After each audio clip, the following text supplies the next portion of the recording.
काल आपण आरशातून प्रतिमा हा घटक शिकलो की नाही. आता आज आपल्याला काय म्हणायचं आहे, पाण्यातील प्रतिमा म्हणायचे आहे. आता इथं बघा स त क हा हे पाण्यातील असं चिन्ह आहे आणि बी डी पण हे बघायचं आहे. आता आपण काल आरशातील प्रतिमा बघण्यासाठी डाव्या बाजूला लिहिलं की नाही आणि पाठीमागं बरोबर उमटलं का नाही बघितलं, कसं उमटलं तसं केलं. आता पाण्यातील प्रतिमा करण्यासाठी काय करायचं, ह्याचं वर लिहायचं.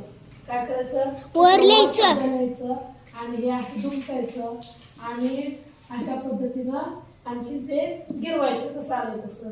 आता बघा हे चटक शब्द कसा दिसतंय.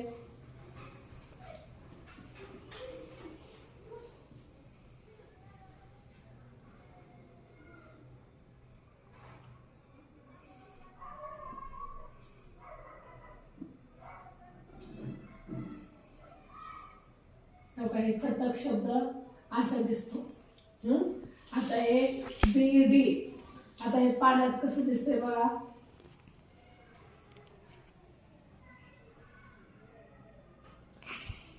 बी डी. आता हे पण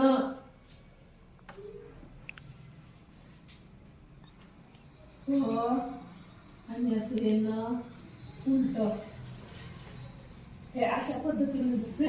आता काय करायचं, मी तुम्हाला उदाहरण देणार आहे, ते उदाहरण तुम्ही सोडून दाखवायचं. समजलं का? हो.